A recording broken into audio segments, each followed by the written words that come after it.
You are comfortably zoned with the Zigzag Man in Alameda, California, pushing on the doors of life marked pull and fighting the unholy trinity as we go. Big business, organized religion, and government. I am back, and you are comfortably zoned with the Zigzag Man, Alameda, California, the 420 Studios. Return guest, an expert at so many things. He taught us all blackjack a while back. Richard Hunter, and I'm just going to let Richard Hunter talk to you about taxes, income taxes, his opinions, not the opinions of Comfortably Zoned, certainly not the opinions of Ralph Tyko, but they're worth hearing. Whoop, we're outside, and big noise a coming. All right, Richard, give her a go. Howdy, this is Rich Hunter. Today's the subject of income tax. I can't speak for everybody, but I myself have not paid income tax in 18 years. And there's two parts to that. One, I have not filed a 1040, and for 17 years I've had no withholding off any of my checks for any of my employers. Most people don't realize and don't stop to think that filing a tax return is a voluntary act. And the reason that is because of your Fifth Amendment rights. Every American has rights under the Fifth Amendment, one of which is to not be compelled in any criminal case to be a witness against themselves. Yet, as we all know from Al Capone and Leona Helmsley and Willie Nelson and Wesley Snipes, that the government can use what you put in a tax return in a prosecution against you. Since that is the case, they cannot in any way, shape, manner, or form put a gun to your head, threaten you, coerce you, do anything to force you to provide a statement against yourself. That means that filing a tax return must therefore be voluntary. I simply choose not to volunteer. I have that right, and so does every working American in this country. What the income tax really is, and what the IRS does, is they practice fraud, extortion, strong arm, and armed robbery, fencing of stolen property, and violations of the federal RICO statutes, which involve organized crime, because they are most certainly organized. Contrary to popular belief, the income tax codes do not say everyone must file. What they say is everyone who is liable must file. Anyone who is liable may be subject to. Everyone who is liable may be penalized by. Now, those words don't seem like very much until you really stop and think about it. Remember something, in legal circles, words mean things, okay? So, the question comes down to, how do I know if I'm liable? Because if I'm not liable, then none of those code sections matter to me. And there must be somebody who's not liable, otherwise there'd be no need for a distinction in the law. The law would simply say everyone must file, and that would be that. So, this comes down to a question of liability. Well, if you file, then you become liable. Well, that's the dirty little secret. See, because since you cannot be forced to provide a statement against yourself in any criminal case, the very first thing the 1040 requests of you is for you to go to your W-2s, look at box whatever number it is, and please list your wages, earnings, and salary for the previous year.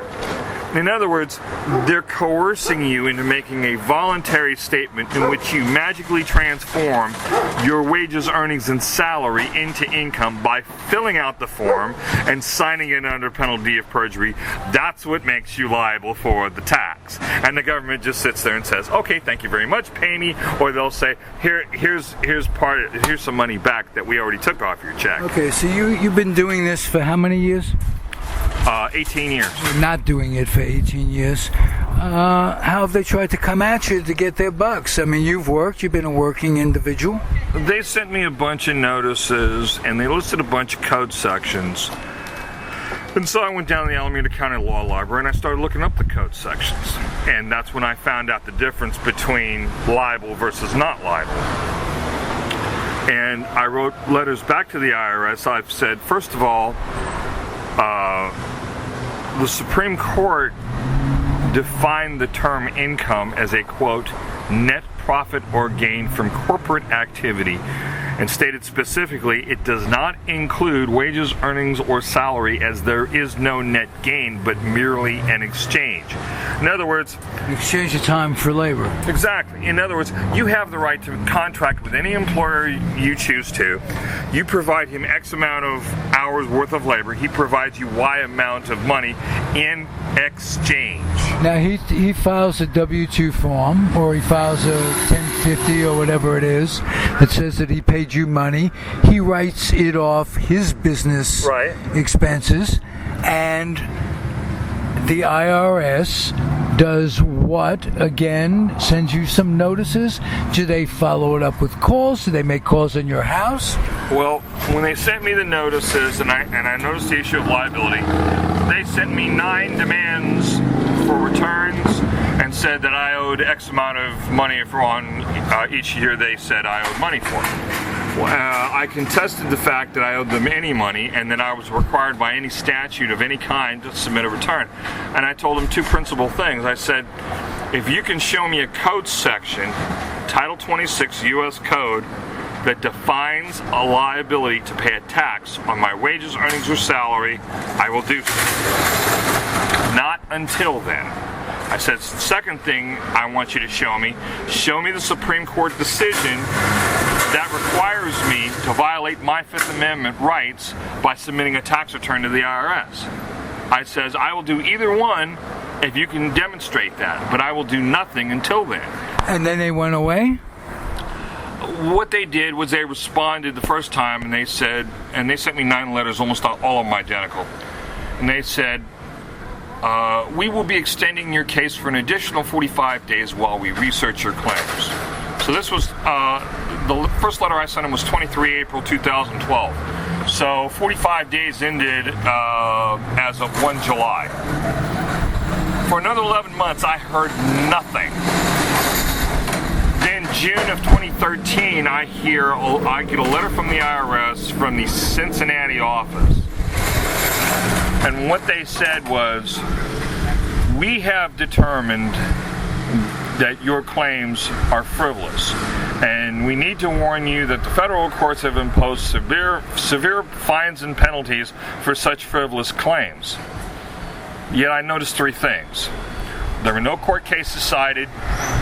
There were no answers to my questions or refutations based on any legal argument.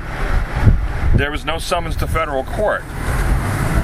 So while they wagged their finger and shook their finger at me and said, oh, you're going to get it, they haven't done anything. You haven't heard from them since? I've heard additional demand letters for tax years and whatnot, but in the meantime, what I did, because it seemed to me that all the IRS was doing was dancing around the issues. They would not respond to the questions I put forth. They could not refute the arguments I put forth. But yet they would not stop sending me demand letters, and I found out why. Apparently, the IRS works on the basis that they say that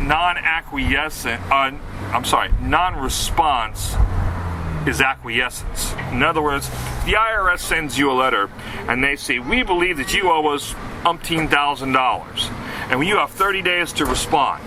If you do not respond in that 30 days, their claim now becomes established fact. But if you do respond, you're lending credence to the fact that you're dealing with them.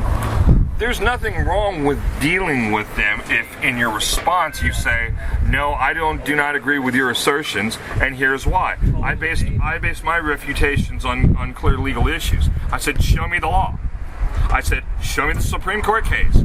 They can't do either one. Okay. So they're basically stuck in a hole. And when they came back, like I said, 11 months later, and they said, we have determined your claims to be frivolous, my first thought was, we? Who's we?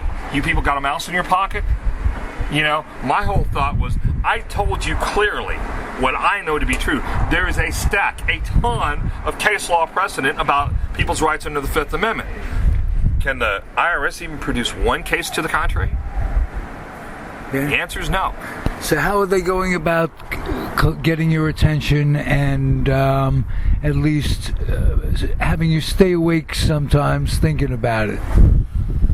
Well, they really haven't done anything but send me additional demand letters. And in the meantime, right after they sent me the second letter that said that my claims have already been judged to be frivolous, I realized these people are not going to answer my questions. They're not going to respond to my issues. They're not going to stop asking, and I don't know how long this is going to go on. So I decided to take the initiative, and I decided to mount an attack. And what I did was I wrote both the Franchise Tax Board, because they were sending me notices as well. I wrote That's the California version of the IRS, correct? And my first most simple question about the franchise. Well, wait a minute. They're not a California version of the IRS. They're the California Franchise Board. They collect state taxes, but basically they get their information from the IRS because when you file jointly with the state of California if you live in California, which you do. Well, the issue is, just like the IRS doesn't have a standalone section in the Internal Revenue Code, and these are the specific words you have to use. They don't have a statute that defines a liability to pay a tax on your wages, earnings, or salary. Just like the IRS doesn't have that statute, neither does the state. And the state bases its liability on the idea that you have a federal liability. That's why the very first question on a state return is, please attach a copy of your federal return. Okay, so if I can't be forced to violate my Fifth Amendment rights with respect to the feds, neither can I be with respect to the state. Good point.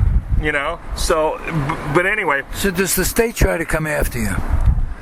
They haven't tried anything more vindictive than what the IRS has done, which has been basically to just to continue sending me notices. They're counting on the fact or on the possibility that I won't respond within the deadlines, and then they can play gotcha.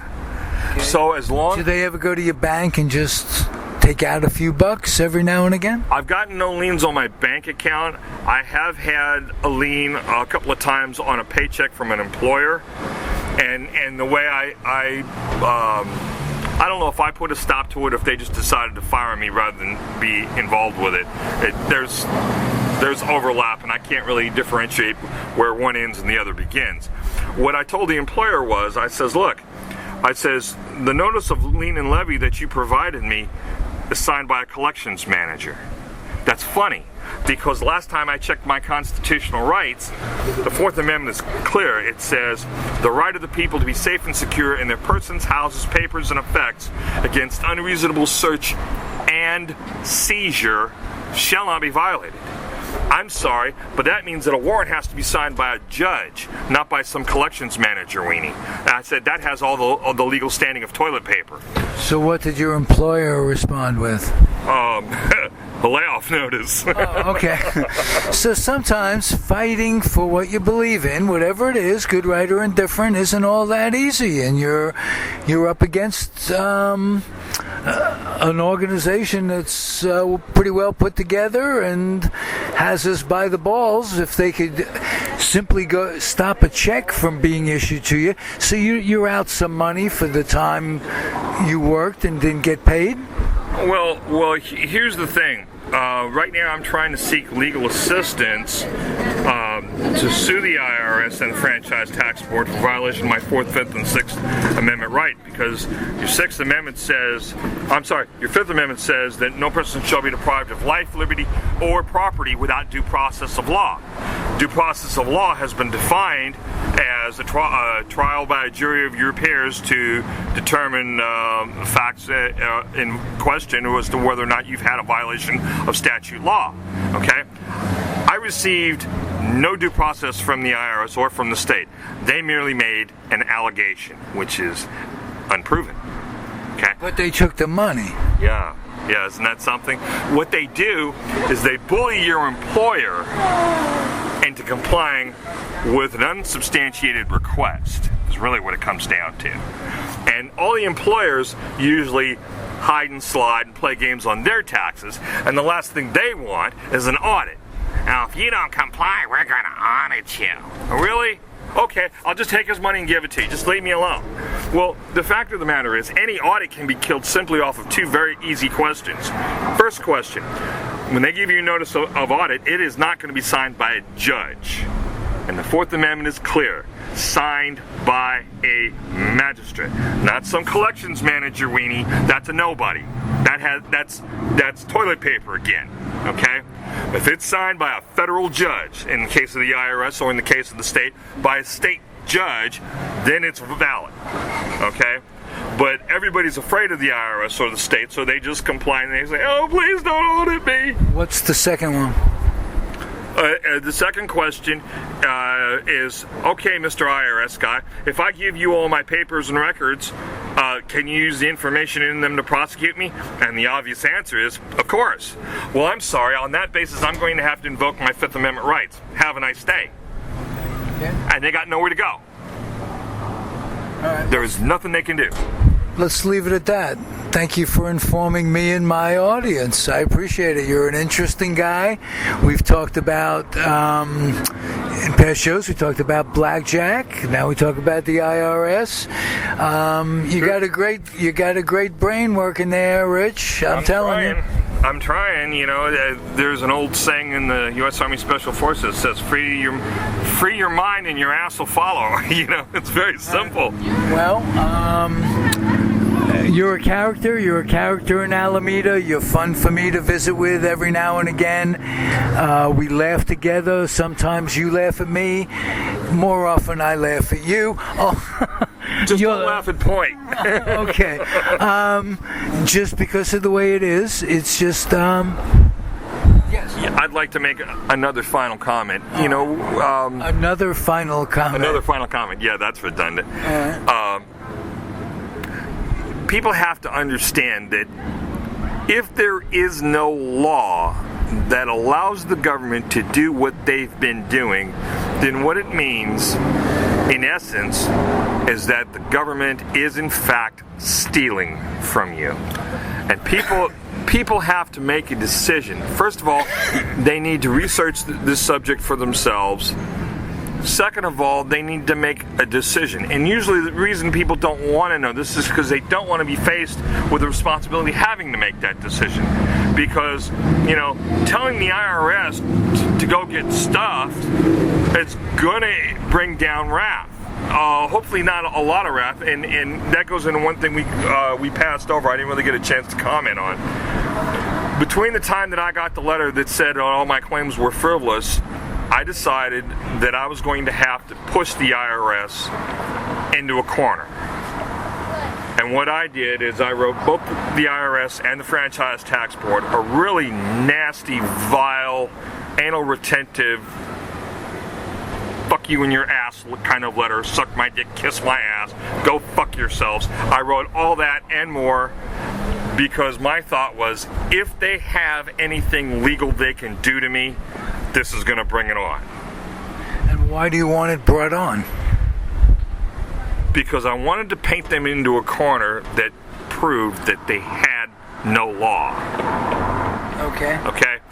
The last thing a bureaucrat wants to hear is to be cursed up and down and called all kinds of vile names. Their attitude at IRS was, who's this motherfucker think he is? Fuck him. We're going to stick the law on his ass. Well, I'm sorry. There ain't no law. I ain't seen a set of handcuffs yet. And just like Muhammad Ali and Martin Luther King were willing to go to jail over it, I'm willing to go to jail over this. And I told them in no uncertain terms, I says, if you got a law I'm in violation of, bring it.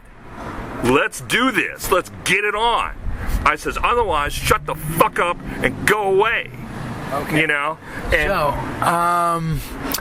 pardon my language, but that it was designed to elicit a negative response, you know? And I'm sitting here thinking in the back of my mind, do I really want the IRS coming after me? that's why I'm laughing at you sometimes, because you don't think of certain things like that. That's a big one. No. Do you want them after? Can you fight their attorneys? Because sometimes, the golden rule, them's with the gold make the rules. They got the bucks for the attorneys. You don't. That could put you at a real bad disadvantage. I understand that, but I understood also the platform of the law that I was depending on. And I knew they had no answers to those questions I'd brought up. And I knew that if they charged me with a crime and put me in front of a jury, those are the only two questions I got to ask. And they don't have answers to either of them. And so, by writing what I wrote and basically walking up to the hornet's nest with a bat and saying, let's do this, whack, whack, whack. The hornets buzzed all around me, but they couldn't do anything. And they still, from that time on, they really haven't done much, but want a check here and there. No. They mess with your credit. Well, what they did was they put a negative entry on my credit history. Now, here's an interesting thing. When I went and got copies of my credit histories from two of the three agencies, right around the time that I sent the state the same kind of letter, the nice one originally that asked the two simple questions, I said, look, you don't have answers to these questions because there are no answers, so you're stealing from me. So what I suggest you do is take your negative entry off my credit history. And the state did. Really? Yes. Okay. The IRS hasn't, and I'm in the process now of writing the credit agencies and saying, look, all the IRS has done is made an allegation. They haven't proven anything. I've not received my due process of law. I've had my Fifth Amendment rights violated. I've had my Fourth Amendment rights violated. And I'm not asking the credit agencies to fight the issue of the income tax with the IRS. All I'm asking them to do is not to allow the IRS to damage my name simply by making a negative entry based on nothing more than an allegation. That's all they have. Okay. So, anyway, that's the whole story in a nutshell. It's an interesting story. You're fighting your battle, and I don't know enough about it to endorse your battle. I don't have anything. I don't have an income. I'm on Social Security, so fighting them is something that I chose not to do over the years, only because there was not much to fight over. Well, see, realize something. When I started this battle, I was trying to get into law enforcement. And I punched a bunch of tickets along the way. I'm an honorably discharged Marine veteran, combat arms. I've got a Reserve Police Academy certificate that's now out of date.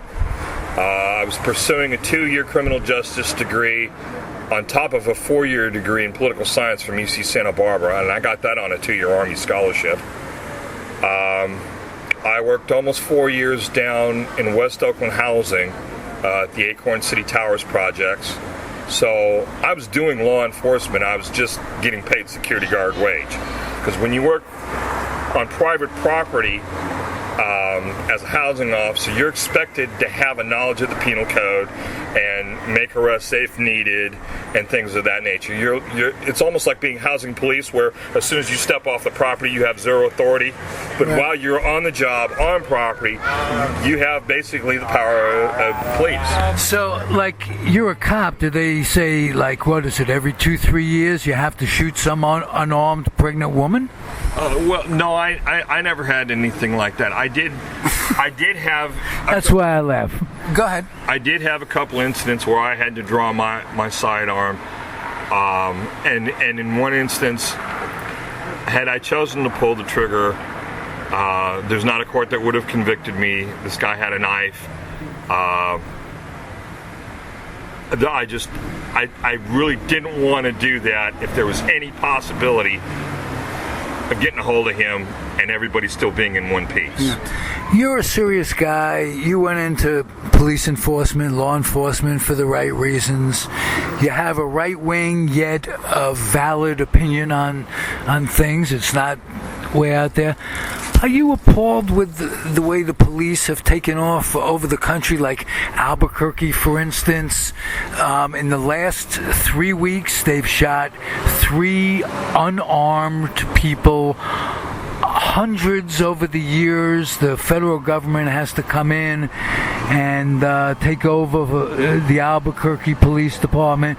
All the problems they had here with the Oakland Police Department, well documented. The riders, Brother Scott and I talked about it many times on this show over the years that we've been doing it. Are you as appalled as I am about just blatant disrespect for humanity? The shooting, the BART cop that shot the kid who was handcuffed on the floor with his face in the ground, shot him in the frickin' back. How could you think about joining these folks? I'm just curious.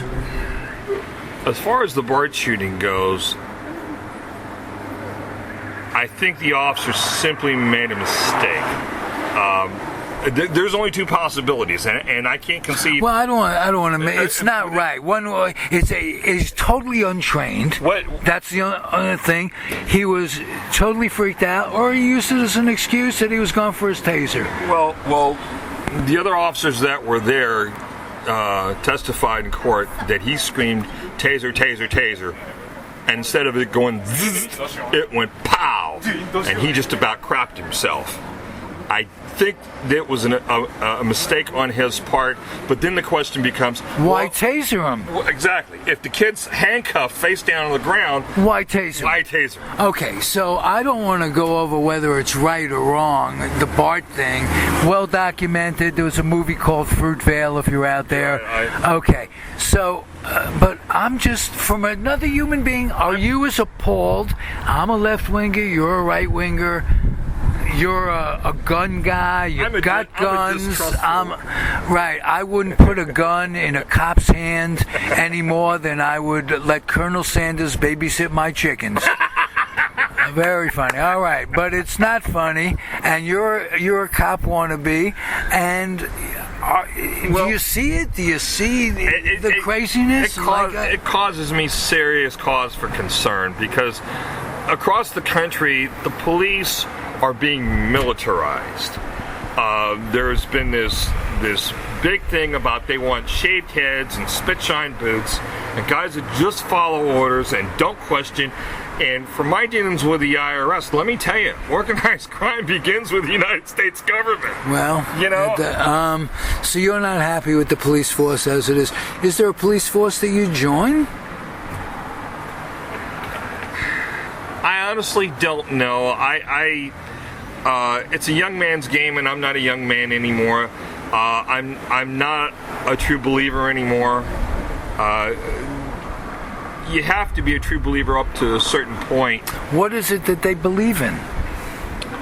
That the government is always right, and that you are a perp, and you're always a suspect, and you're always going to lie to them. And that any time you sit there and the word Constitution comes out of your mouth, or probable cause, they sit there and look at you, so you think you're some kind of jailhouse lawyer, huh? Tell me all about probable cause versus reasonable cause. Get out of the car and put your hands on the hood.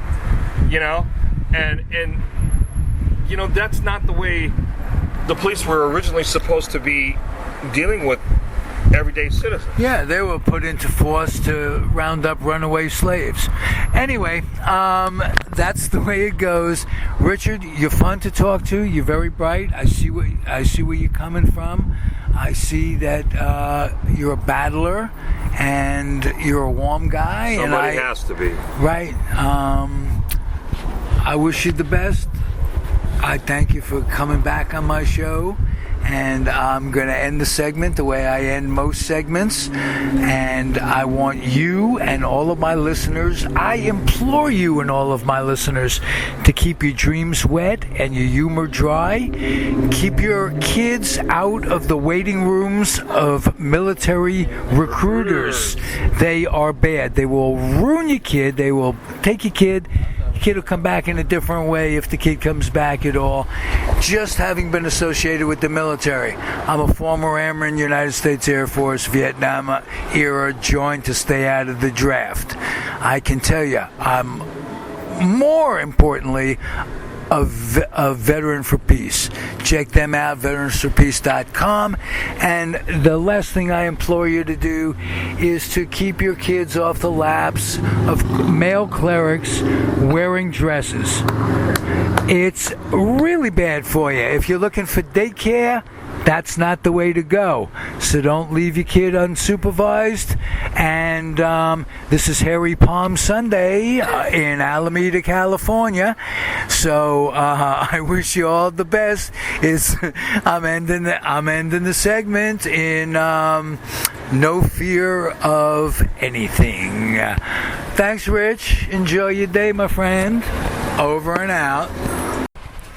I am back, and you are comfortably zoned with the Zigzag Man at the 420 Studios, Alameda, California. I'm with the executive producer of this show, not just the producer. I produce it, but the way I look at it, the technical producer is the executive producer, and my technical producer is Mark Addleman. Nice to have you on the show. Hi, Zig. Nice to be here. I'm very happy for the promotion, too. Thank you very much. I feel like a big man on campus.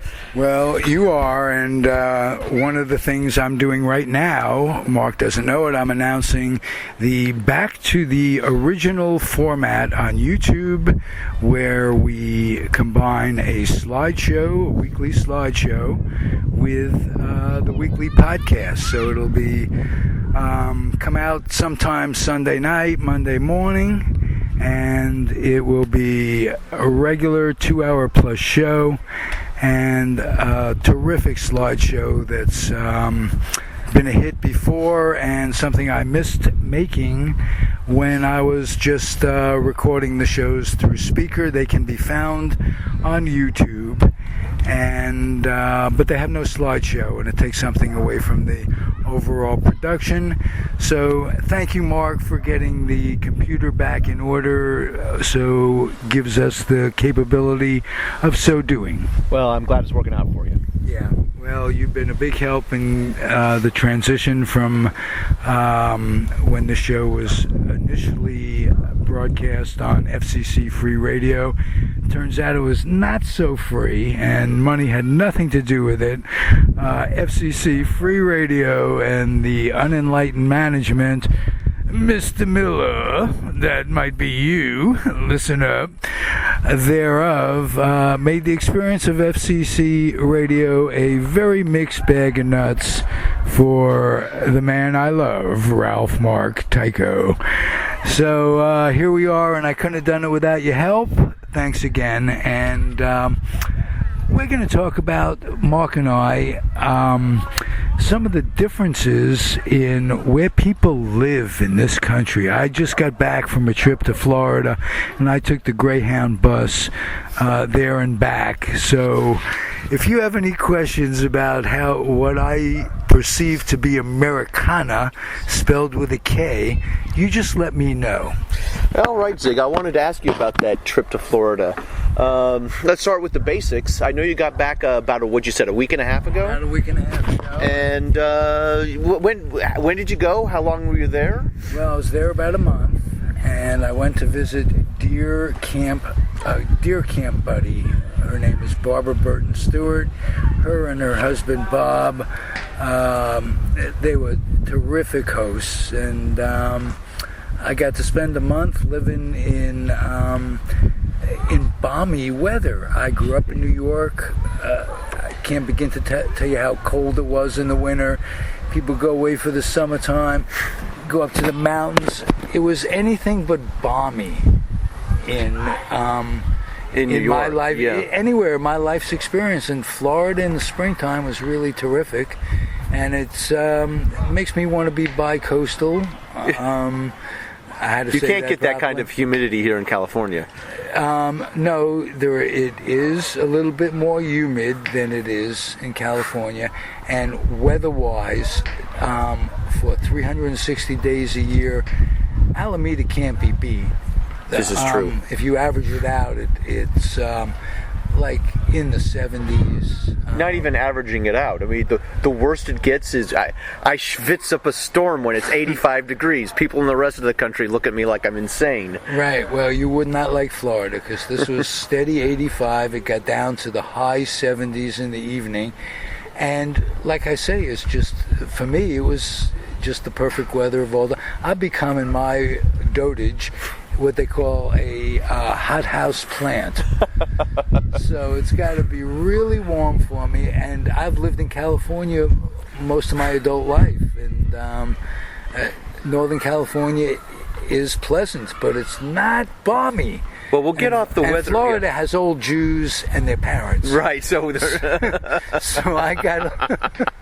So I fit right in. I'm an old guy. Something takes an old guy and beckons the old bastard back to Florida sometime in their lives. And you'll hear that siren song. Right. That's is today going to be the last day? We better go You back. don't want it to be in California. You gotta go. They have to ship you back if ever they put you, and who the hell knows? And people, and I'll tell you, this ought to amuse you. You know, every time a Jew moves to Florida, an angel gets his wings. That's how that works, right? And Jesus loves us all in Florida. Jesus loves the Jew in Florida because the Jew in This is Florida's another got the opportunity gill. to save a soul. Right, and we can come knocking on any time of day or night and just ask you, would you accept Jesus into your life? Would you be kind enough? Because I know your God has, we don't care about your feelings about your God. And if that insults you by us approaching you this Then you're way, just a bad person. you're a bad person. And why won't you accept Jesus? Because Jesus loves you, and He's shown that in so many ways. Showed us So many dead bodies have shown that. Thank you for showing me, giving me an appreciation for life, for being a survivor, if that's what it took. No, that's not what Jesus had in mind. Blame Paul for all of the crapola. Jesus was a rabbi who walked around and bumfuck Egypt or wherever the hell he was, and he taught, don't stone hookers, be nice to your fellow man, don't get over on stuff. Might even suggest closing down the business of religion at one time. And he got over his skis. He had a good public relations guy. Thought a little bit too much of himself. And they went, He also had some women issues. Paul did. Paul did. Yeah, Paul, he it's unclear whether he ever actually had a girlfriend. Well, this is way after Jesus. Oh, yes. So 30 years or so. Anybody who believes in Jesus gets anything out of what Jesus gives you, please accept my admiration. I have no one but Mark to give me wisdom. and Scott and other smart people. I should hope you're not referring to me. Well, yes, you are, Mark. And you do give the wisdom of technology combined with a smart guy. Now, you're living out here on this coast. Yes. You tell the folks what it's like living on this coast, and I'll tell you what the trip back to Florida was, coming across and going back. Well, it's hard for me to focus on my own experience because I'm so curious how your trip went, but I'll tell you. All right, let me, my trip was terrific while I was there. Not fun getting there, and not fun getting back. No doubt. How long of a it was trip like was 3.5, 4 days, which you would think, well, that's not too bad. It could be bad. They had Wi-Fi on the bus. You could plug in your computer, so that part was good. I'm a lump anyway. I sit around all day. Didn't change what I do. I'd get out. I'd get high on break stop. That's marijuana, folks out there. Right. It's not heroin or anything. So I'd get out at break stops. I'd get high, and I'd soak in as little culture as I possibly could along the southern route. So I got to tell you about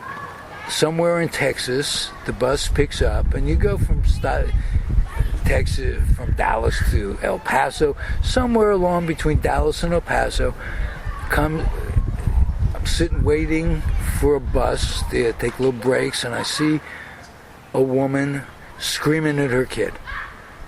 And this is in Texas. Ordinarily, you're in California, you see a woman abusing a kid, and the kid screaming back, and the woman abusing. You just get on, you just make a call to Child Protection Right, Agent. there's someone with a badge not very far away. Right, they come who's down. going to come and... This is Texas, right? Jew makes a call. Automatically, the Jew is arrested, has to serve 7 years for being a Jew in Texas. So I'm not getting involved, but I'm just watching the interaction. This woman is abusing the kid. Well, sure enough, all boarding, anybody with a reboarding pass, get on your bus. And I get on the bus, I'm on, and all of a sudden, this woman and the kid get on. And I'm telling you, I'm not exaggerating, 18 frickin' hours in a row through Texas. Of them screaming at each other? Of not all the time. Not simultaneously, of course. One would have to stop to get their breath.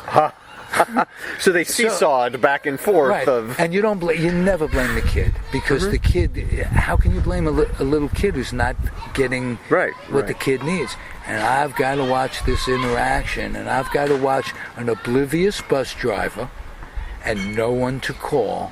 And every time if you take the bus cross country, you take cat naps. You listen to some music, you have it in your head, you play this, you play a little game, a computer game, and you take a cat nap. You could not get more than 30 seconds of a cat, and then you get up to that start of the kid screaming. Which is a horrible... Right, and if you ever raise kids, I raise kids, a kid screaming is not what you want to hear, because that, wow, is that my kid? The adrenaline's right up. Right, it's 20, my kid's 25. I still, the first 5 years of raising them, any crying is, you have to judge. Yeah. So I'm judging it. I'm getting up and going, and nothing you could do. And that was my trip through Texas. Oh. But on the other hand, I'm going to tell you one other trip I took, and it was Birmingham. I get off in Birmingham, Alabama. Another not the same trip. Same trip. Oh, same trip. Before Texas, coming back, was Birmingham. And I get off the bus, and I remember the story of when Willie Mays had been in the Army in 1952 to 1954. He gets out of the Army, and he's this great young baseball player who had served his country, and they win a world championship, the New York Giants do. And Willie goes back to his hometown of Birmingham, Alabama. And he goes in, and the story is told in a wonderful book called Willie's Time by a man named Charles Einstein. I implore anyone out there to get that book. It should be a textbook. The chapters are divided into all the presidents that were president when Willie was coming up. So it's about his life and about the sociology, the world that was going on. What was going on about Willie. Willie comes up, and early on he's playing ball. The president was Hoover, and he's in the 30s. And they told a little cute little story about Herbert Hoover, some woman comes up to him and said, "My husband told me you wouldn't say 3 words to me if I approached you." And he says, "He wins." He says to the woman. So Herbert Hoover had a little bit of wit. But Willie coming up wins the world championship in 1954 for the New York Giants. He goes back to Birmingham to visit his family. And the first person, when he gets off either the bus or the train to Birmingham, it must have been the train, Willie goes into Woolworth's, or Nedick's, I think it was Woolworth's, and it was a cafeteria, and he sits at the counter, and all of a sudden his auntie looks up, and there's Willie, and she's all aglow for a third of a second. Willie, you can't sit here. You can't be in this cat. I'll lose my job. Willie, you can't. You got to either go over here or the Hatter place, or they maybe didn't serve blacks at Woolworths at all. Yeah. And I don't remember the exact thing, but and that's in my lifetime. I remember 1954 when the Giants won the pennant, and I remember what Willie was like in my life, and I remember with Jackie Robinson. As a matter of fact, the year I was born was 1946. They were just coming off a season when they didn't have any blacks playing in Major League Baseball. So I had to walk around Birmingham a little bit and get a feel for what has been, over the years, been designated as the most prejudiced city in the whole world. So you're there 65, 68 years later. Right, right. And how is it? Yeah. Well, I'll tell you, there's a very, very sweet black woman behind the counter at the Greyhound station in Birmingham, Alabama. And I hit it off with her right away. And she was humming something. I go, I'm hungry. And she goes, your food's coming, you know. And we hit it off right away. And I had to tell her about how far Birmingham came. And she says, I didn't even think to get the name of her dad. My dad played Negro League ball with Willie. She said. I told her basically the same story as I'm telling, and how far we've come. She says, in some ways, and her things, we haven't come. In some ways, it isn't better for the people than it was back then, because forced integration turned out not to be the way. The South has still not progressed beyond the early 19th century, all these years, and the only difference is that I don't know. As I walked around Birmingham, modern buildings, big bank buildings, so steel. I mean, there's industry. They still get cheap labor, and I still think the South is holding us back as a nation. The way things are. I'm glad they didn't secede. I'm glad we freed the slaves. It has nothing to do with that, but with few exceptions, there's Vanderbilt as universities, places of great learning.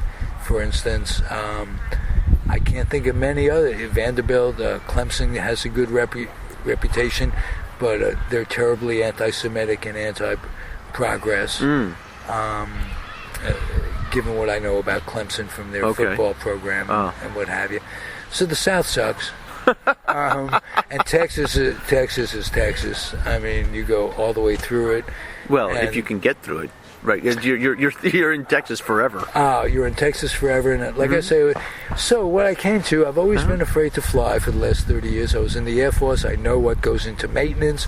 I know or not. I know what goes into unions being disgruntled, like like airline unions. Since Reagan fucked it all up for all of us. Well, we the people, except the 1% out there. It's doing pretty good by you guys, huh?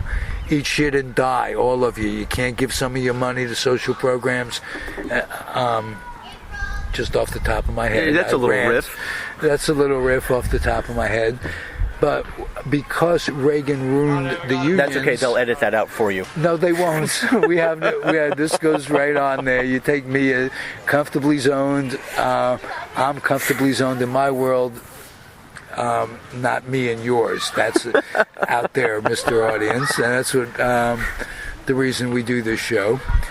But that's the way it is.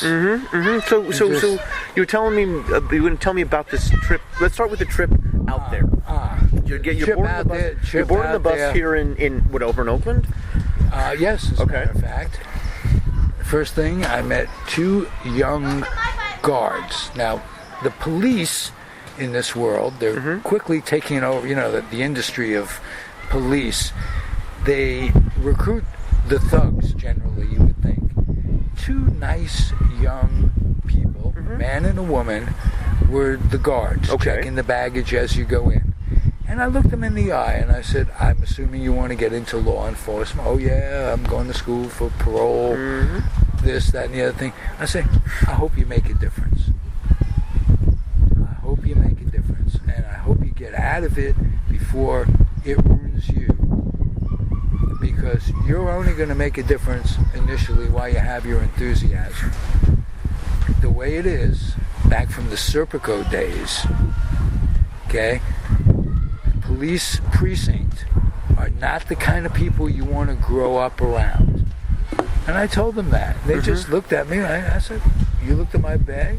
Yeah, I'm glad you're peering into my stuff. I will. Right, I'll peer into what goes on. Yeah. I hope you make a difference. You seem so nice. You seem so non-confrontive. What a difference it is. I'm the guy that went through the Occupy movement. I saw these guys, and we'll find a way to get some of the tapes of these cops coming fully dressed to protect the city from the people of the city. They had to be in armor to evoke what they evoked out of it, and to make what they made out of it.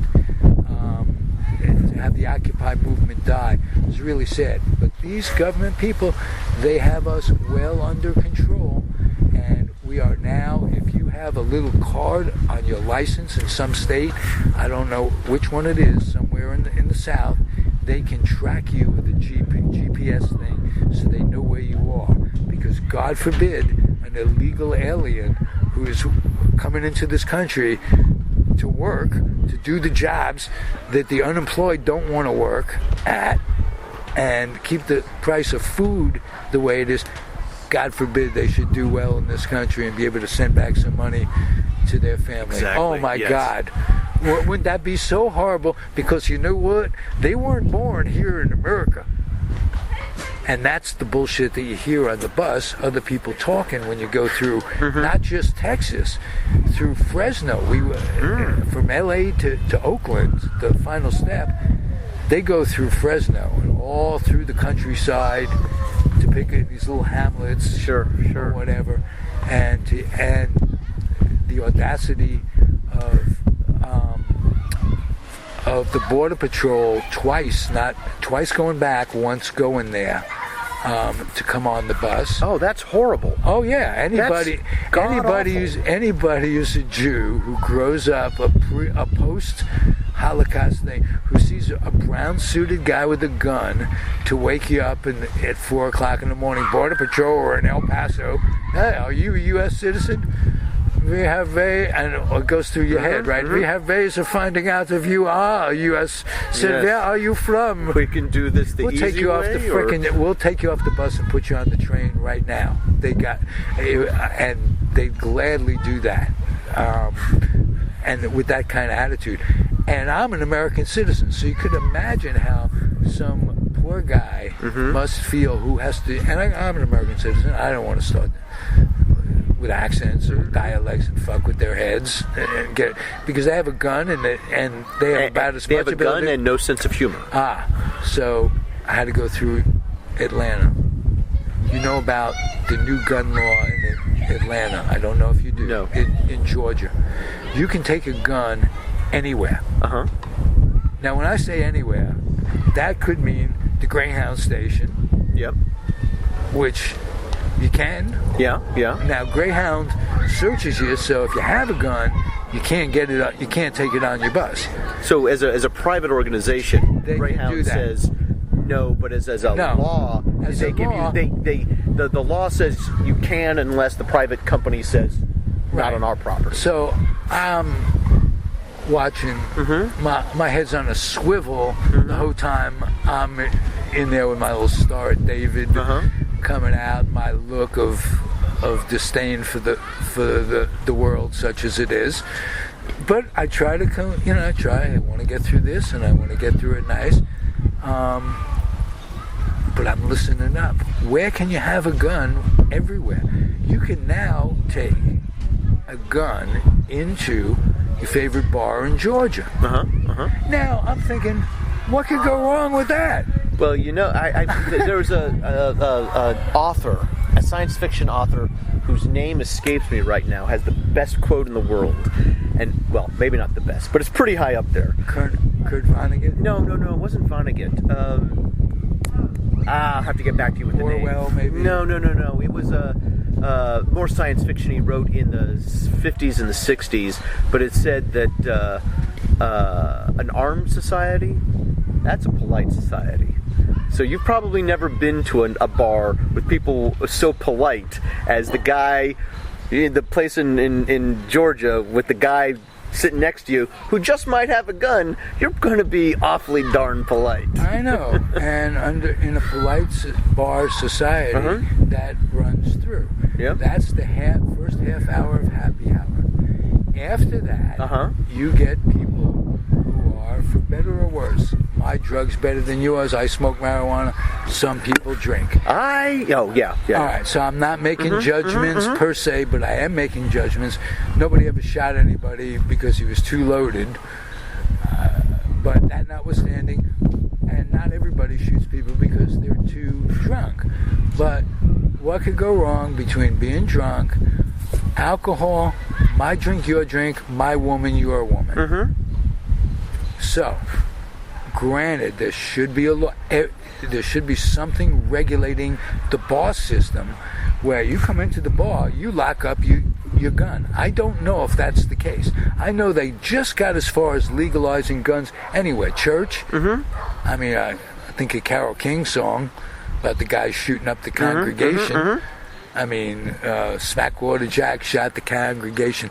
Carol Klein from Brooklyn, by the way, one of my favorites of all time, was Carole King. And she was very prolific. She wrote a lot for rhythm and blues singers before, in the 50s and what have you, and Aretha and a whole bunch of different folks. So she's a favorite of the man I love, me.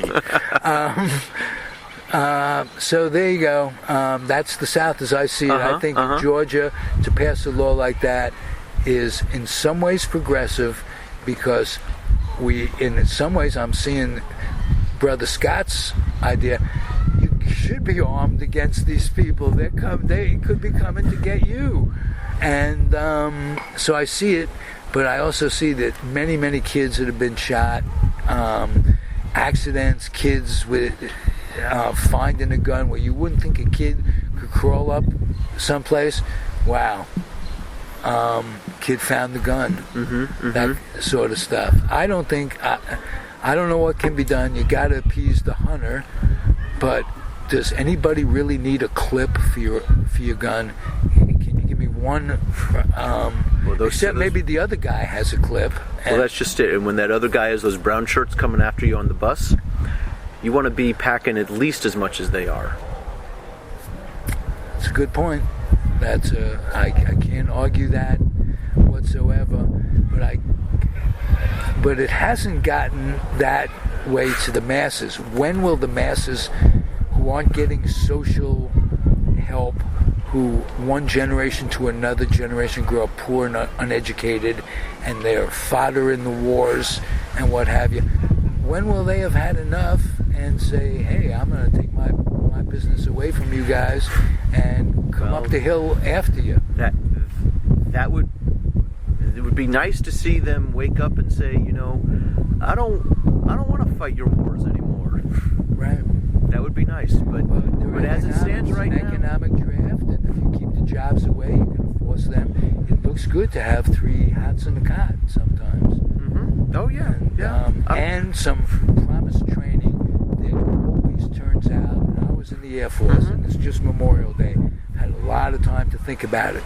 Whatever training on whatever computers they offer to train you on will be obsolete before you sew that second stripe on your sleeve and are deployed to some country you never thought you would be deployed to, because after all, you have some training now. How could they send me there? Well, they need fodder, Skippy. So how is that sort of economic draft really working out for the people who are volunteering to that kind of situation? Right, not well. Not very well. And the ones that come back with some sort of either sickness, which could be caused by chemical warfare. Agent Orange is a good example. Denied. They don't get treatment. They have to wait online a month. I need to commit suicide now. Could you see me? Jeez, who doesn't? That kind of treatment by the veterans. Why would any parent send their kid? I have a contention that for many years, and the church in vogue has a lot to do with it, they'll make a mother of a kid a martyr if that kid buys it in some other country. And the kid couldn't be a priest, or he would have been. So next best thing. Well, there's a psychology behind that keeps war going. Oh, yes, and it's awful. It's horrible. You know, it's god awful that young kids die anytime, and it's particularly horrible when it happens in a land far away for somebody else's war that means nothing to the people where the war means very little or nothing to the people back here. And so in order to make that, to glorify that, there needs to be a pretty concerted marketing effort. And that marketing effort comes from bad the guy. You have to make a bad guy. Well, you have to, and you've got to make heroes out of the poor kids who are dying over there, so that the people who are left, that mother, feels like it was worth it. She can't feel like it's a waste, because you're going to take a terrible tragedy like that and make it even worse if you're telling her it's a waste. So you're now turning it into a gloried thing, which might make her feel a smidgen better, but it only opens up the opportunity for the next kid who says, you know what, it's so wonderful out there and so glamorous for me to be over in another war. I'm going to go do that and roll my dice out there. Look how pleased this woman is. Mm-hmm. Well, please, yeah. Look how That's they're the worst that could happen. aggrandizing this dead child. Right. No, there's nothing good about that. Nothing good about war. So that's how much. So there's your trip that up was to my Florida. Wonderful people. I got to reunion with some camp buddies from summer camp, Kittatinny That's camp. nice. The best camp that ever was.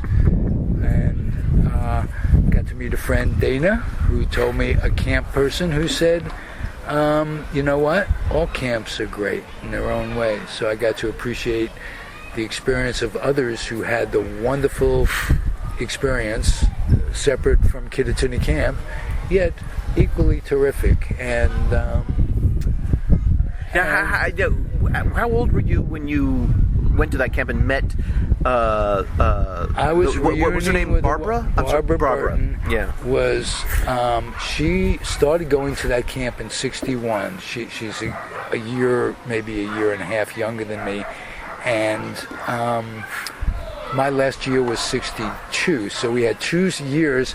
But we were in the exact same social group, so we knew all the. So you gave out her full name, so I'm a little less. I'm a little she's concerned. Been a guest on this. Oh, she has. So I'm not at all concerned. No. So I'm not concerned at all about asking the question. Do you ever have a thing for her? She's married. And, no. She's Back in my '61. Sister. No. Okay. No, I had a thing for Lenore Weiss. Are you out there, Lenore Weiss? You were a cutie. And we sat under the apple tree together, and that meant a lot in Kittatinny jargon. You'd sit under the apple tree, and there's a song about that, right? But we got together through. There's a Facebook. Even before the Facebook, I wrote a blog, and a thread on my blog was my Kittatinny experiences, and people started Googling Kittatinny camp. And got to my blog, and Barbara was one of the first people that got to it. We and Barbara and I have become sister and brother. We have needed. I needed a sibling that wasn't a whiny, fat-ass piece of shit, and she needed a sibling that. Sorry, Bruce. So, there's no backstory to that comment. No, none whatsoever. There's an encyclopedia.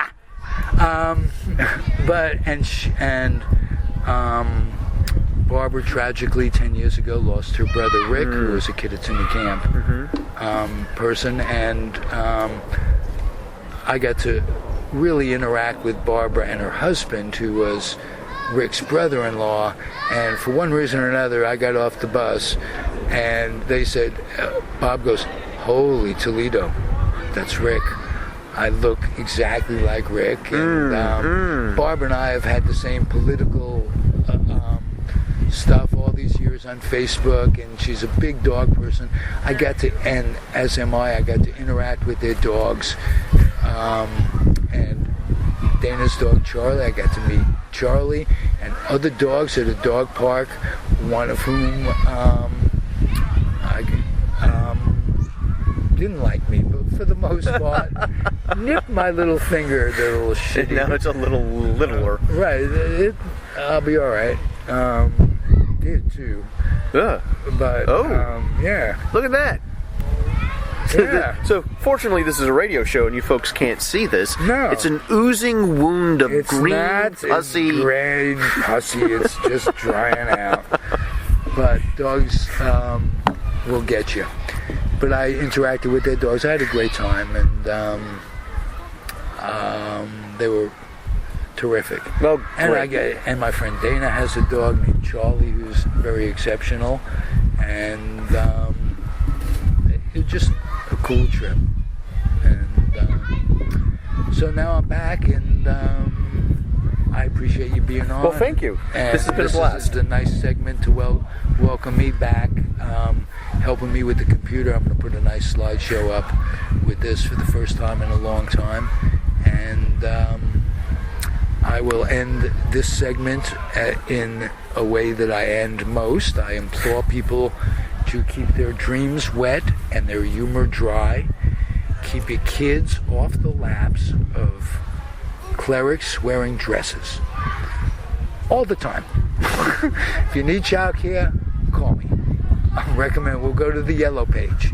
Don't bring your kid over there.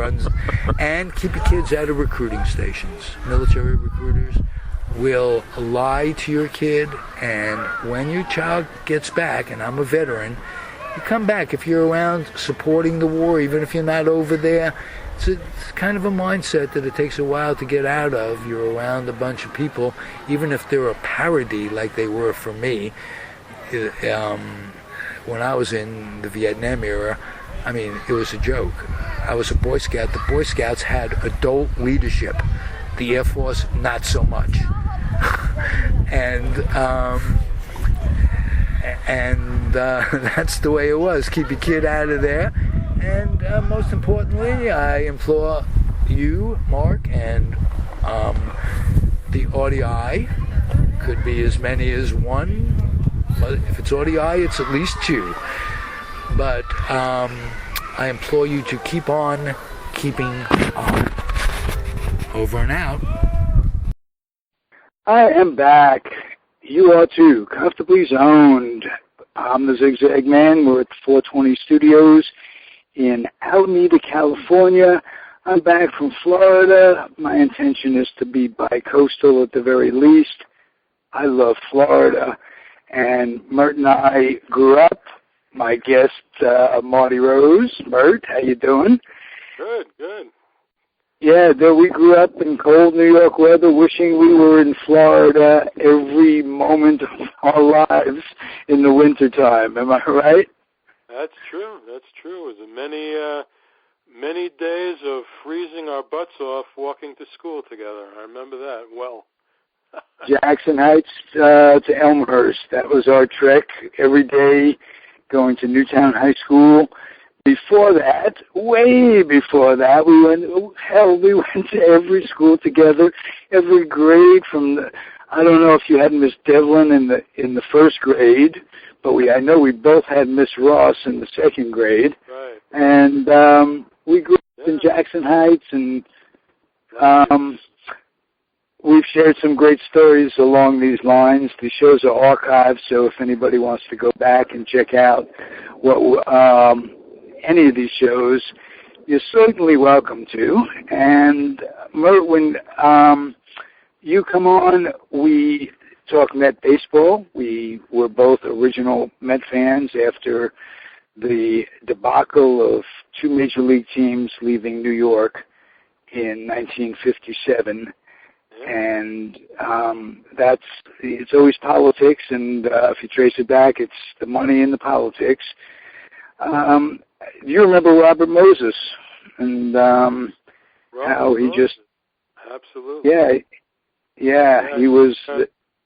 He offered O'Malley the same place where the Mets built Shea Stadium, and O'Malley said, "No, we're the Brooklyn Dodgers.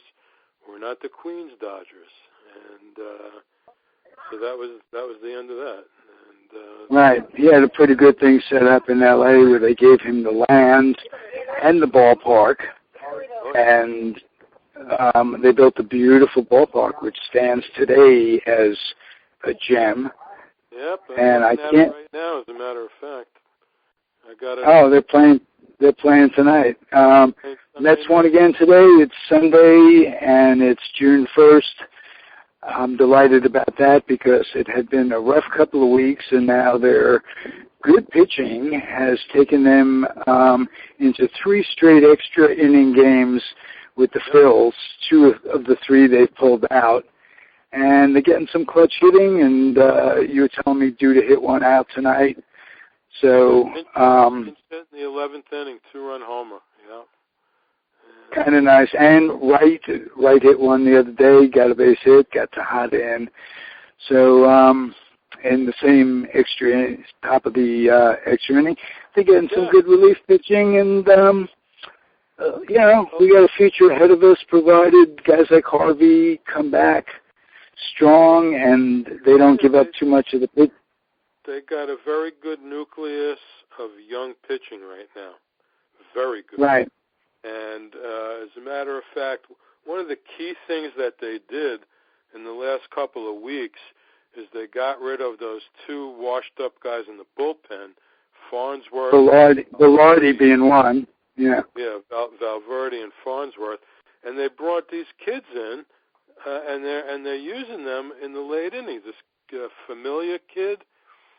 And Mejia, they made Mejia the closer.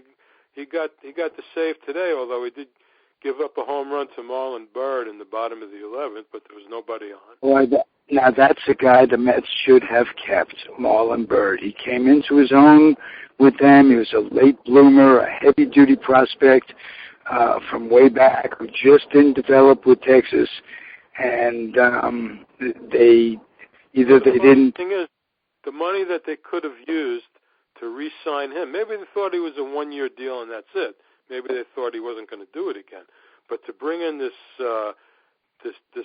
guy for $7.5 million, Granderson in the outfield now, Oh, Young. Yeah, Young, Chris Young. He's had a terrible year. Terrible. Right.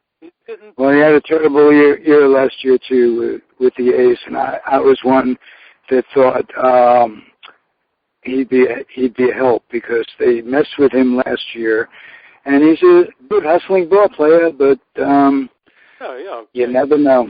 Hustle, he doesn't try, but holy mackerel, the guy he doesn't hit. He doesn't hit. Yeah. The same money they could have had Bird back.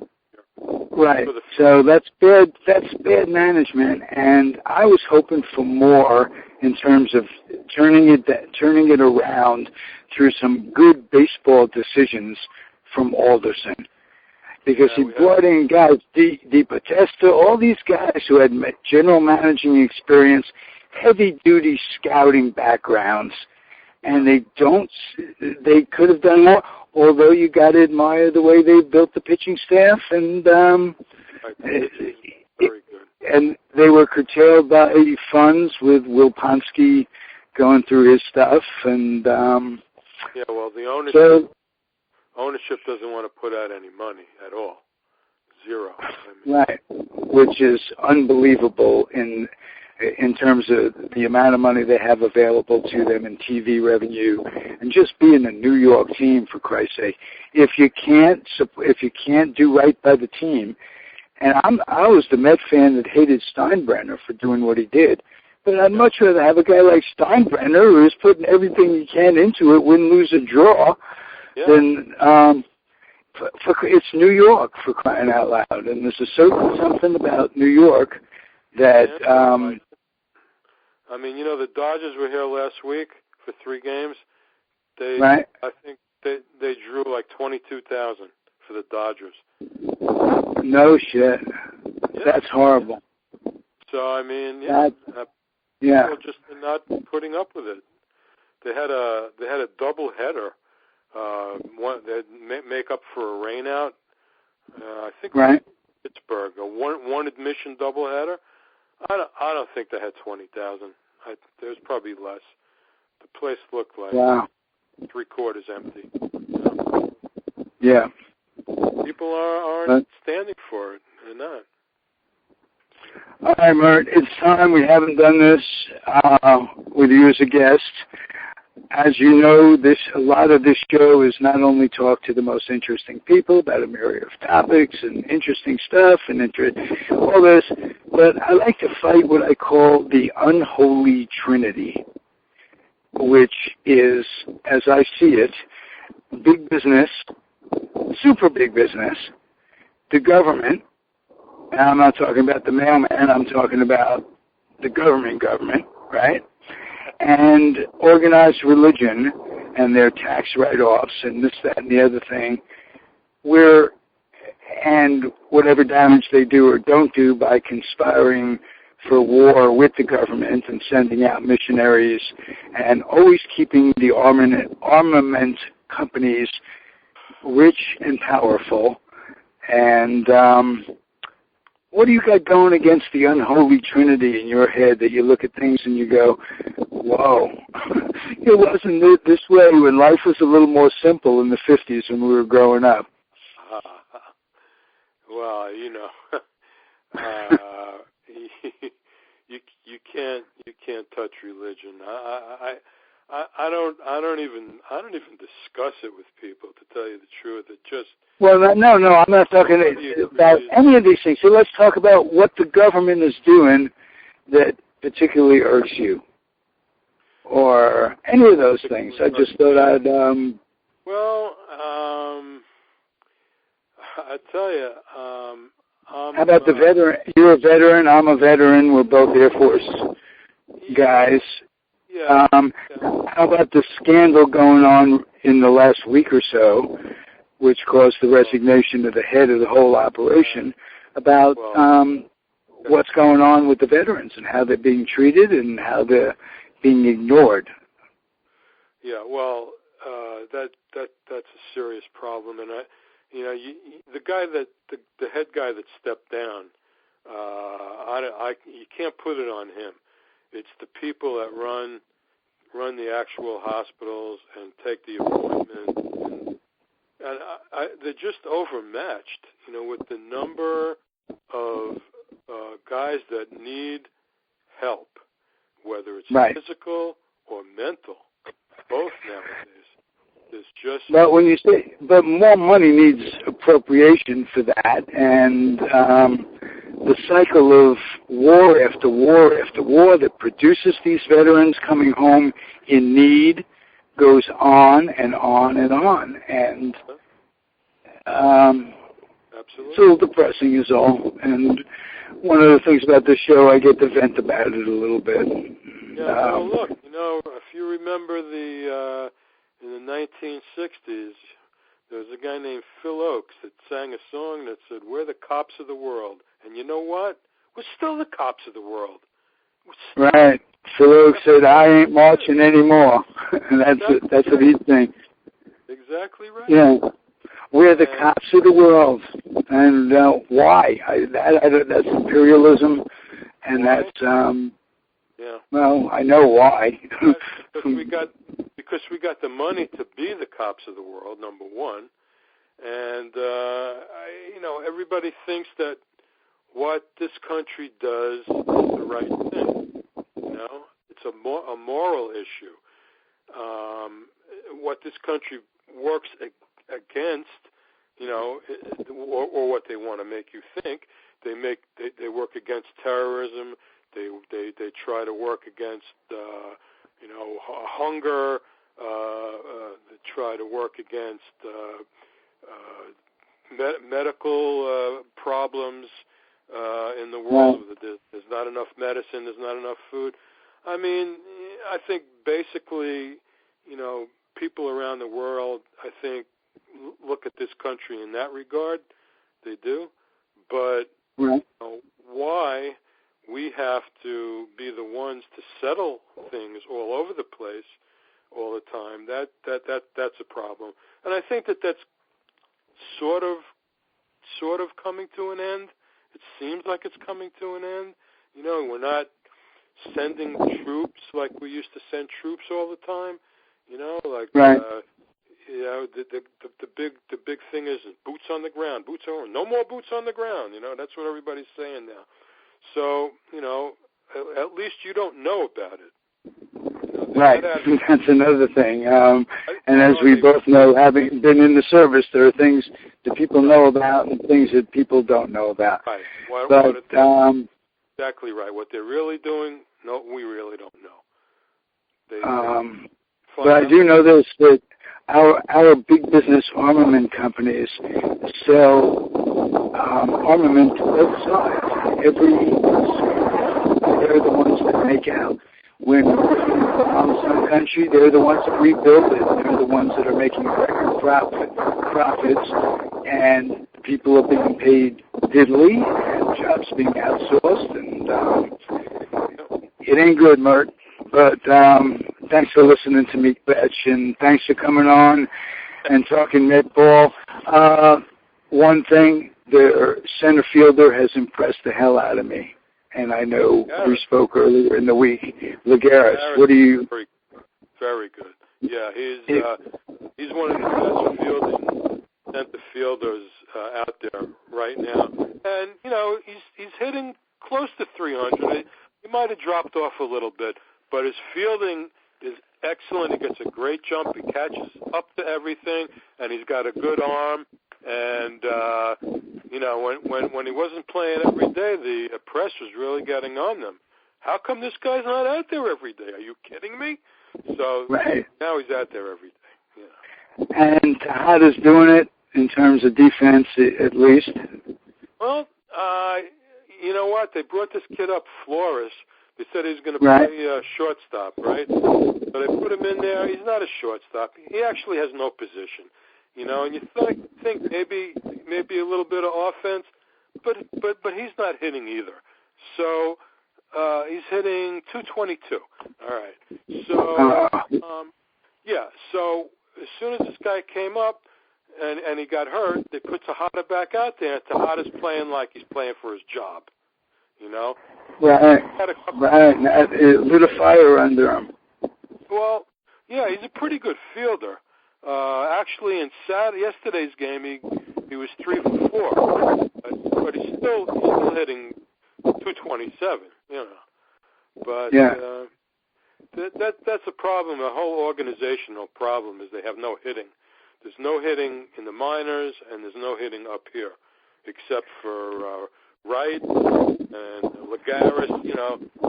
Dude is showing some power. He's got 8 homers, so Well, I have a prediction, Mert, because I got to know Lamar Johnson when he managed Stockton 9, they were called, in Stockton, California. They were a farm team of Milwaukee, and Lamar Johnson is one great communicator and one terrific guy.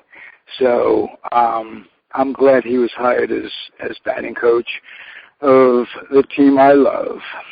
All right, so, I hope it does, because sometimes, you talk, these coaches are being paid a lot of money, and they're running kids through the minors quickly and with no experience. Sometimes coaches do make a difference. You can't teach hand-to-eye coordination, but you can teach getting prepared so that it's easier to make that contact. Yeah, absolutely. But what Ted Williams said, you'd say you're trying to hit a round ball with a round bat. You're trying to trying to hit it square. So it's not the easiest thing in the world to do. Yeah, no. All right, Ted, I know you're upside down in some frozen pond somewhere, and next to Walt Disney. I hope to bring you back, and I hope you hit 380 when they do. And I hope I'm around to see it. I just want to tell you that too. And you, God knows you too, Mert. We got to make it so we find out what happens. All right. I'm going to close the segment real quick by telling everybody and imploring you and the whole world to reduce it this time. Keep your humor dry, keep your dreams wet, and keep on keeping on. All right, Ralphie. Talk soon, Mert. Adios. Great segment. Bye. See ya. Thank you. Bye. Bye.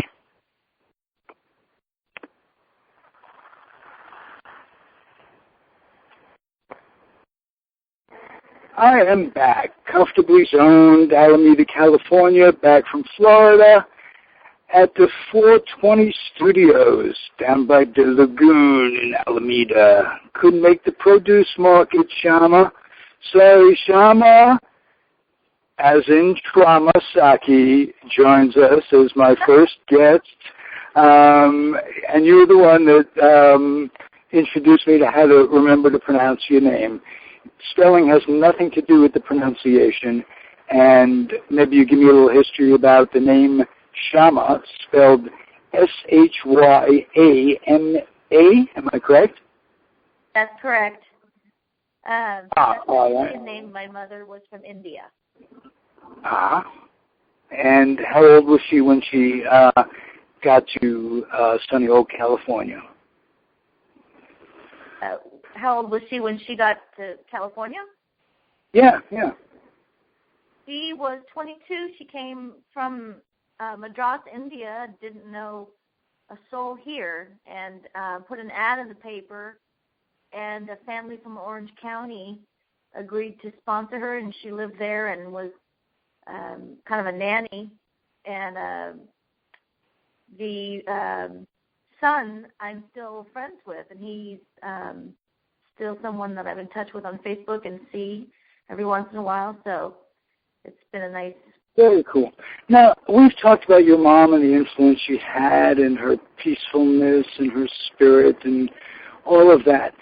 Could you give me some insight or give all of us, the three audience members and me and you, and give us some insight as to what life was like for her in India before she got to America, and what she emigrated from and immigrated to here, and the differences, and how that affected the way she looked at things, and chat about it from that standpoint. Well, my mother was a musician. She was a very proficient pianist, and she was trained classically. And she really leaned into the arts on a very intuitive level and broadened her ability to play all kinds of different styles.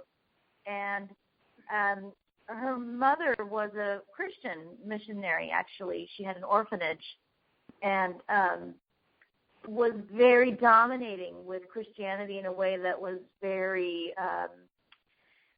much like kind of a dictatorship. And my mother intuitively moved away from that because it didn't feel very good.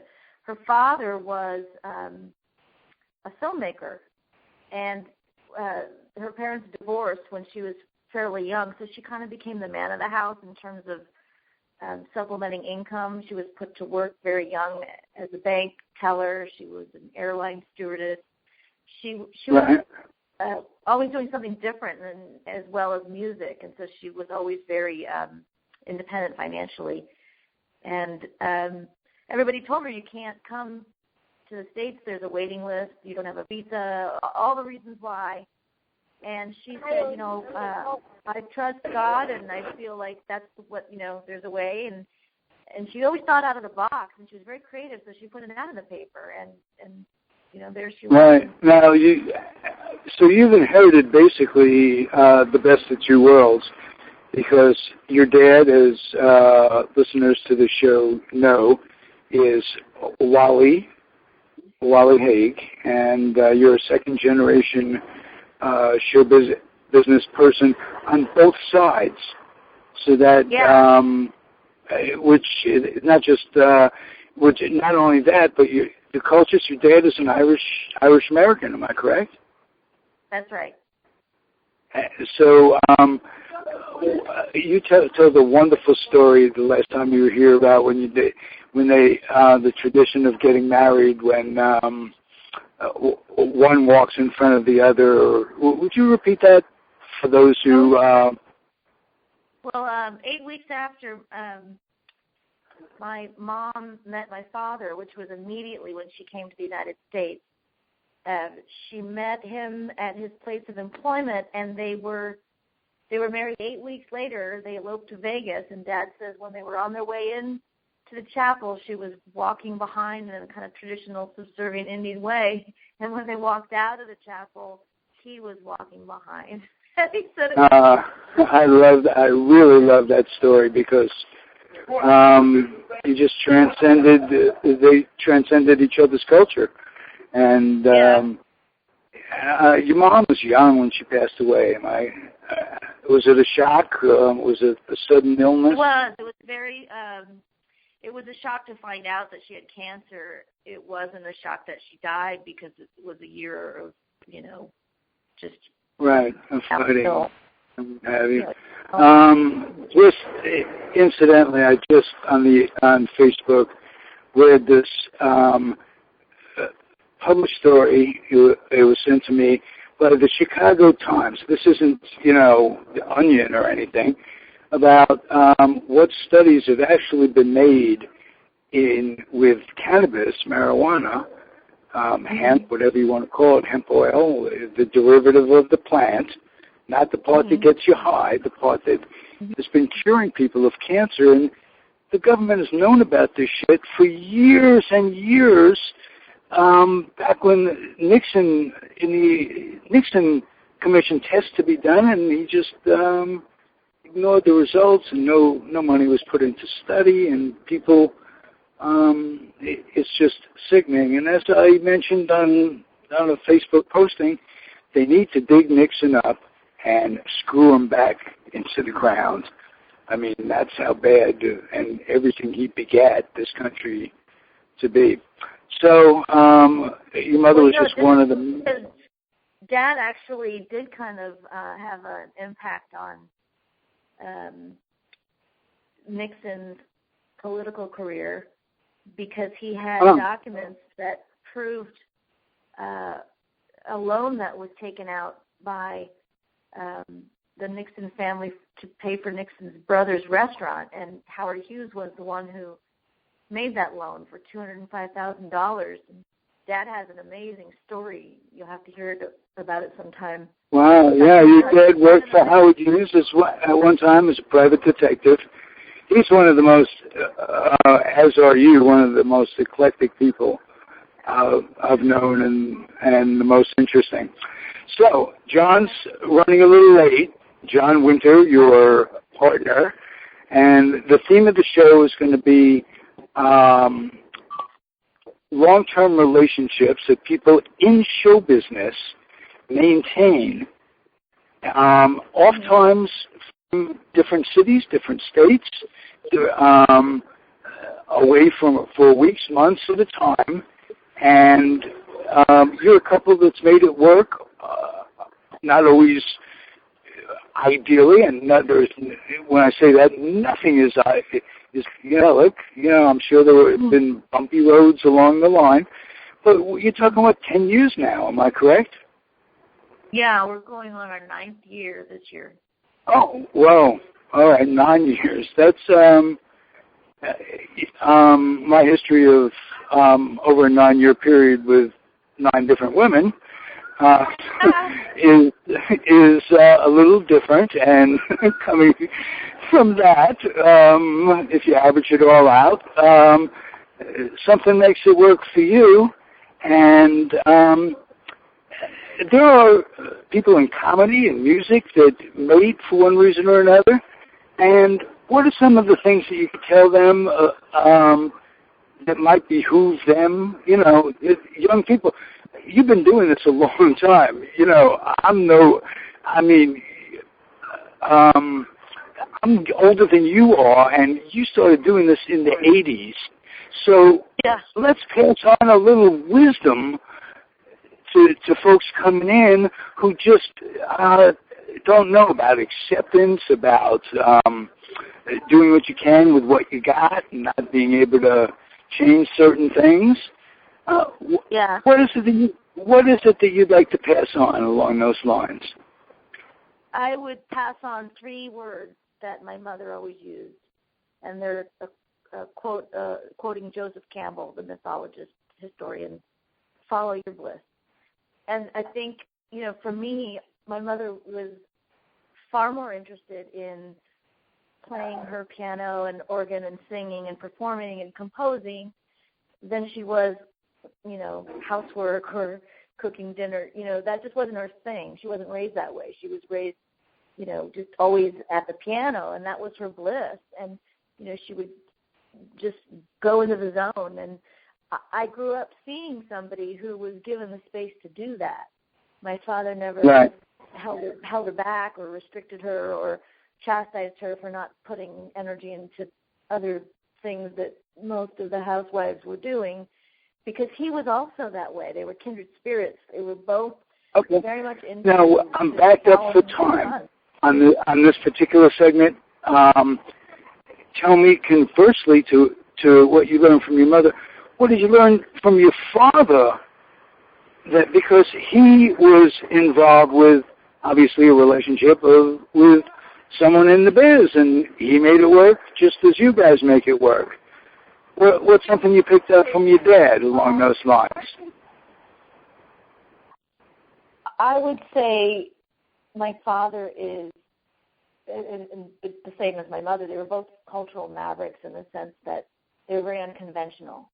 They didn't buy into the Ozzie and Harriet lifestyle. They didn't pose any expectations on each other. I mean, obviously there were times when one of them wanted somebody to do something a certain way or do it a different way, but for the most part, they gave each other space. Are there ways that they did things that you do that do not coincide? Were there things that you saw that didn't work? I mean, it doesn't have to be, could be minor things, or the things that you do differently to make your relationship work. Well, John likes to travel, and my dad wasn't like that so much. My dad, he kind of traveled inwardly with his creative writing, and John likes to be on the East Coast half of the year because actually he just walked in. And so I think that, at first it was always kind of, I would not want him to go, but I think over the years I've kind of realized, that's important to him, and it's actually worked out really well, because if he were the kind of person that was very wanting to do everything as a couple, it would be very difficult with me taking care of that now, Anyway, here's John. I got you. Hello. Hey, you are always a delight. The name of this program is Selfless Self-Promotion. So that, what you got going, what has John got going that you want would be nice to get the word out? Anything that you're feeling about what I call the Unholy Trinity of big business, organized religion, and government, combining to make our lives so very miserable, we the people. Anything you want to add to my fight against the Unholy Trinity? Anything come to mind? Well, I'm speaking for John because he had to step out of the room. This is very comedic timing, talking about Big Brother and all, because we just moved into a new apartment and the cable guy just showed up. Oh, okay. So speak for John. What has he got going that he's up against? Because the three of us always seem to be politically in tune on Facebook, and I respect what goes on in both your heads. Well, I think, I've learned a lot from John, and I can tell you what I know he has been talking about lately. A lot of it has to do with information that he's been getting from alternative sources, and with the knowledge that the media is pretty much owned by 6 corporations. And John also is, a native New Yorker and has lost a lot of friends in 9/11, and he has a lot of questions, as do many professional engineers, about what actually happened. He doesn't feel like that's been answered. Call me a conspiracist or whatever, but why is it that nothing that ever happens tragically is answered honestly? It was determined that building could not have imploded in that manner, and it was determined in the report that was like 800,000 pages that came out, was in all the bookstores, and nothing is ever done. I don't understand it. It's psychology. It's absolutely psychology and advertising and controlling the masses through fear. Sorry, because right. The idea is that you keep people in a state of fear so that you can control them. And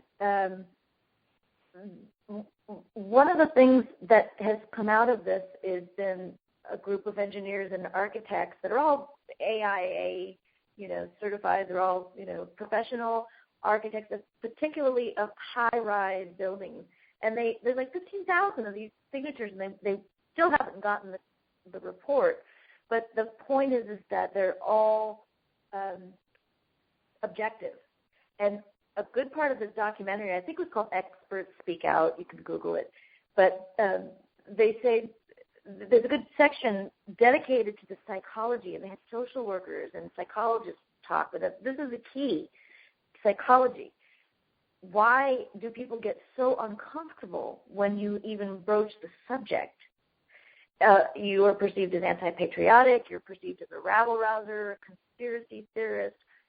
There's no objectivity, and the process that the information has been examined has been completely unscientific. There's no place of neutrality for people, and they say it's because it would be too off-putting to have your whole worldview turned upside down and to actually think that our government could actually. But that happens. The possibility. That happens. We face that with both the sexual revolution and the Vietnam protests in the 60s, and abortion and all of that, and Roe v. Wade. Why is it that we are regressing back to those times? And what makes people vote for these cretins that don't care about the ecology? Now, those and other questions will be answered along the lines. You're tremendous as a guest, Shyama. You know that, and please keep coming back as a regular on a regular basis. And I'll quickly end the segment like I end every segment, and I implore you and everyone to keep your humor dry and your dreams wet and your kids off the laps of recruiters that wear dresses and out of recruiting stations, military recruiting stations. Very bad. You could do 12 shows on that one, 24/7. Yes. So, yep. And most importantly, keep on keeping on, and give Wally a big hug for me, because no Wally, no comfortably zoned. We've been over this on many episodes, and of course, no Wally, no you, which the world could probably live much better without comfortably zoned than they could without you. So keep coming back, and we'll get it together with John sometime soon. Okay, thanks for your flexibility as always. Well, I'm flexible, to say the least. Well, maybe the word is cheap. Okay, we'll talk soon. Comfortably zoned. You're comfortably zoned. I am definitely that. So that helps with the flexibility from the 420. From the 420 studios, and don't think it doesn't, ladies and gentlemen. It makes you feel better. And my lot in life is just to avoid the munchies if I possibly can, so I don't weigh 420 pounds like my brother. Okay, we're over and out, Shyama. Okay. See you later. Bye. Okay, bye-bye.